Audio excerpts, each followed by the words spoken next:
Welcome to the GCN Tech Show. This week, we've got a bike made of pie, more disc brakes, and a whole heap load more of tech.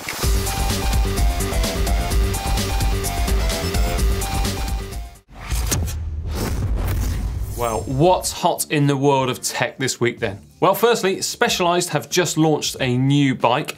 It's the SL6 Tarmac disc bike, and we got a quick glimpse of that actually at the Volta at Catalunya, where I've just got back from, and I managed to take a look at Bob Youngall's machine. So that is actually going to be this Saturday's pro bike here on the GCN Tech channel, but I'm not going to leave it there because I've got some more information for you on it. So you can fit 30mm wide tyres, and the chainstays are just 5mm longer than its rim brake sibling. In fact, all sizes are just using 410mm long chainstays. Also, it's as aerodynamic apparently as the original Venge Aero bike from Specialized.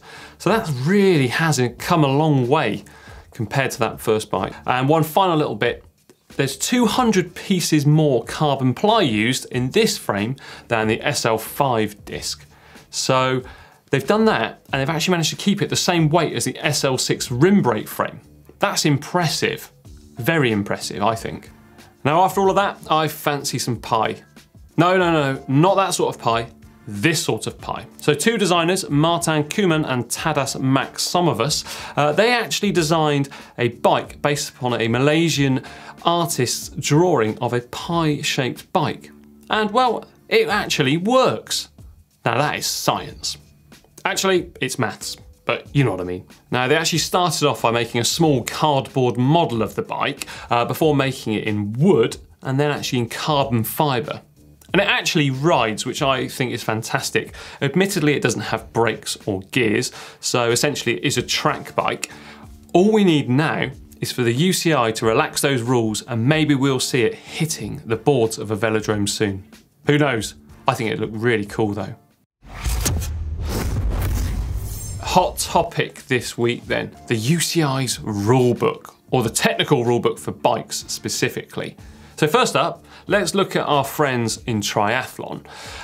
They actually really do lead the way in aerodynamics and technology because they don't have to conform to the 3:1 ratio ruling with regards to frame tubes. And also, they don't have to have a double diamond style frame. They have actually introduced to road cycling loads of different innovations. The most famous, of course, being tri-bars. And what about mountain bikers? They've got all sorts of different geometries, different wheel sizes. They're ahead of us too. Or are they? So gravel bikes, touring bikes, adventure bikes, whatever you want to call them, they've got some technology involved in them though that we don't have. So take for instance Canyon and their new Grail bike they launched last week with the hover bar. And then you've got the Jones bars, these super flared bars. Even Doddy on the GMBN Tech channel, he's got 55cm wide handlebars on his Nuke-proof digger. I don't have that. Whereas road bikes, well, functionally, they largely look the same, don't they? And it pains me to actually say that. The last real head turner was probably Giant back in the mid-90s with their TCR frames, so a sloping geometry. And then of course, we had the UCI introduce a minimum weight limit for a bike, 6.8 kilograms. Now don't get me started on that. No, in fact, I am going to start on that. The biggest question is though, why do we, the paying public, actually care about the UCI rules? Now, I don't know about you, but I'm not planning on doing any professional bike races anytime soon. So why can't I get a 6 kilogram super bike that's super aerodynamic that the world's biggest bike companies can make? So Trek already actually do it. It's the Emonda SLR9. It weighs just 5.88 kilograms, but the options are few and far between. I think a lot of us, maybe we don't say it out loud, but we still dream of being a professional cyclist. So our buying decisions are possibly influenced by what our heroes on the road are using. So take for example, you're a Kittel or a Quintana fan, you may be slightly more inclined to buy a Canyon than another brand. So maybe we don't care about the UCI rules, but we care about the bikes that the pros ride. So they're constrained by the rules, so we're constrained by the bikes that they ride because we want to kind of ride what they do too. However, not me. I'm an absolute unashamed technical nerd, so I want to ride the absolute best bike I can. So give me a bike that weighs 5 kilograms, looks like the Batmobile, costs under £1,000 and is super aerodynamic. and I'll be happy. But what about you? Should that 6.8 kilogram minimum weight limit be removed? Or what other UCI rules should be scrapped? Technical ones, this is. Let me know in the comments section down below. I'll be really, really excited to read them. Come on, tech nerds, get stuck in. Last week, Si and I spoke to you about gravel bikes, and basically we think they should deserve a different name from the, frankly, uninspiring and boring word gravel. And you've been getting stuck into the comments as ever, so here's some of my personal favourites. First up, Gavin Moore. He suggests an alternative name to the gravel bike is a Swiss Army bike or a jack bike, so a jack of all trades. Quite nice that. You might have some problems there with the copyright of using Swiss Army, but you never know. Edward Thomas, the new name for gravel bike is Spectrum bikes. Of course, Si and I said that somewhere on the spectrum each bike does sit. I don't always comment, but when I do, you like it, says gravel bikes are most accurately described as sport touring bikes. Sport touring bikes. You are very, very lucky that Si's not here because he doesn't particularly like touring bikes, it seems. Durath, all-terrain bike would suffice. Another interesting one. I mean, that's what we used to call mountain bikes. Or in fact, I remember back in the day we used to call mountain bikes, and some mountain bikes, all-terrain bikes, or ATBs. I still don't know actually what the difference is there. Ludwig Freeman says gravel bike is a multi-surface bike. That actually sounds as dull as gravel, to be perfectly honest with you. Multi-surface is what I think of when I want to clean a work surface. So not that inspiring for me personally. Maybe others do like it though. Calibration wants to change a gravel bike to adventure bike. So there we are, going out on your adventure. Any ride can be an adventure, remember.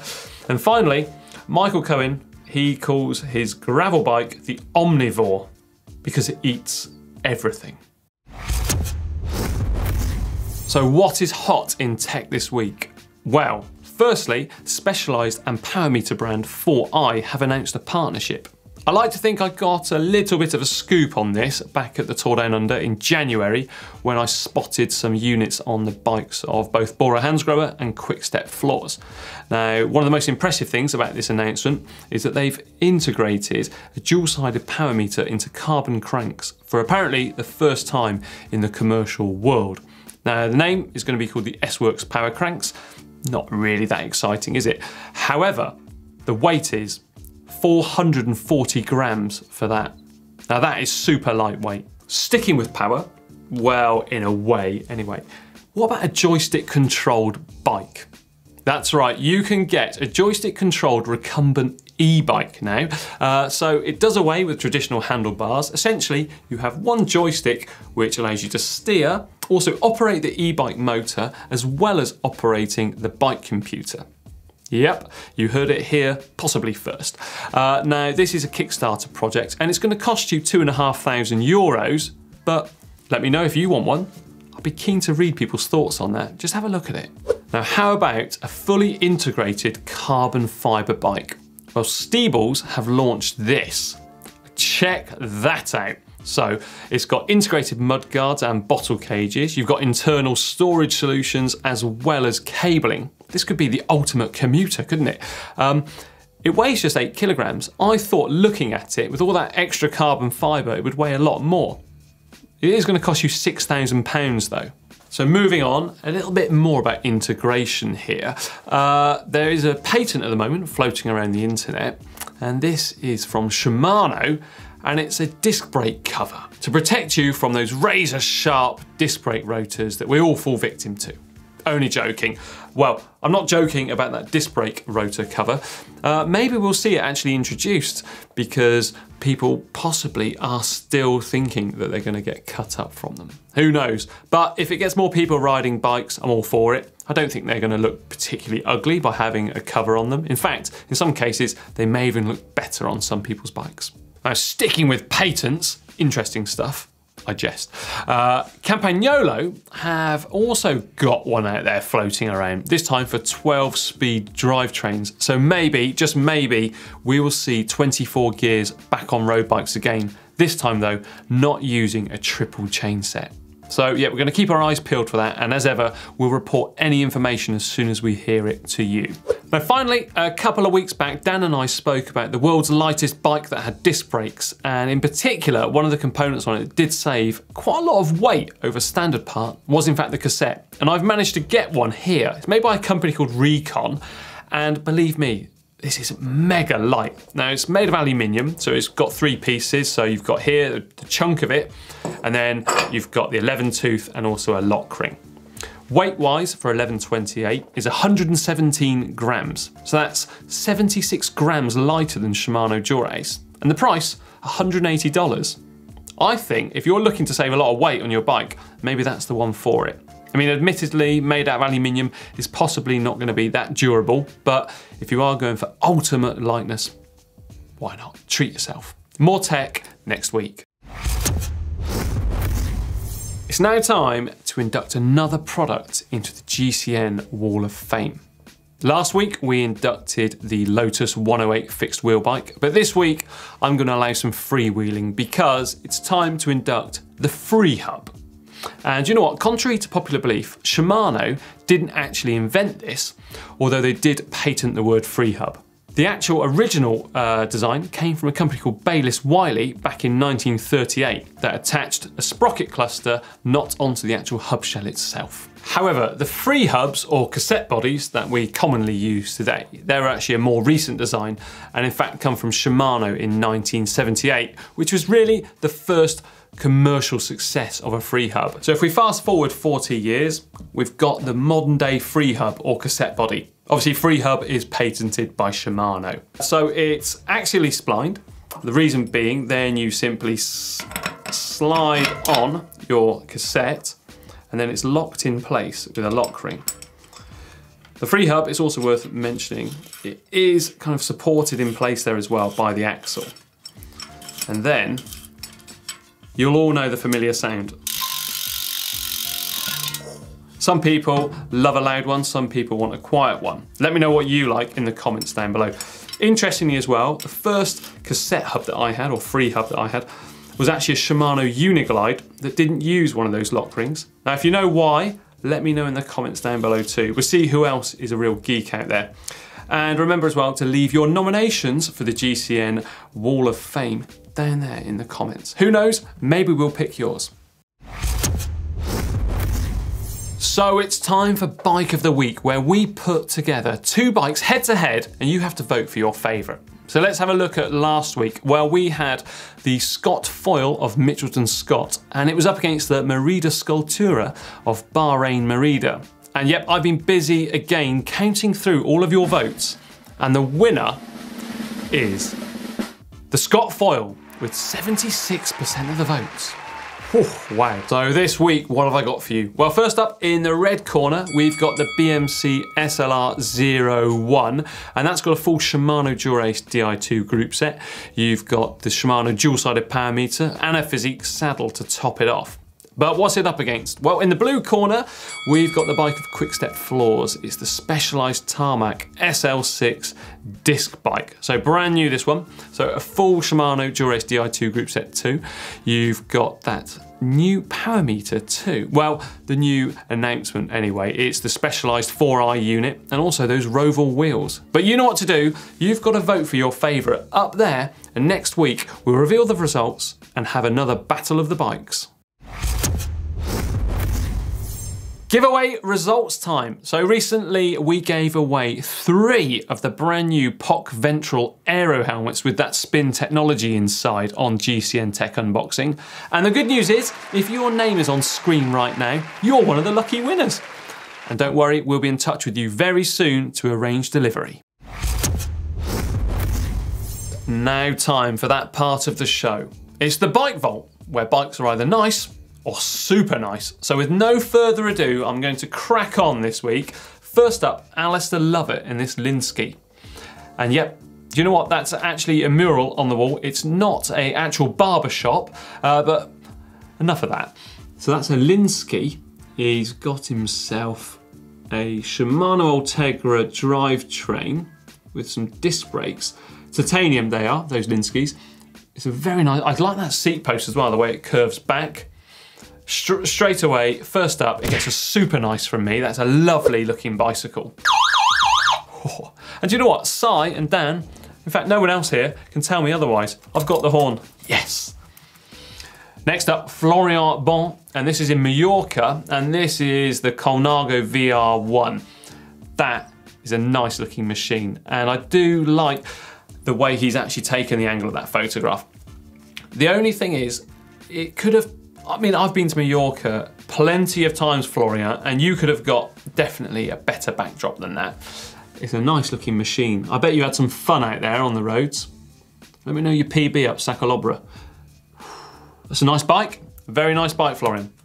Next up, Jordan Mifsud on the Great Ocean Road in Australia. This is his Trek Project 1. That is very nice again. In fact, I go as far to say as that's being super nice. You've got a SRAM Red group set, E-tap as well, cheeky. You've got a Quark power meter, those Bontrager wheels, and you know, you've had that paintwork done, and it's not over the top. Sometimes people have paintwork and it just goes a little bit crazy. I'm not a fan of it. But you, yeah, you've deserved actually a super nice. So, you've got my horn again. Right, Craig Haver, the 1985 Specialized Rock Hopper. Wow, are they that old, those bikes?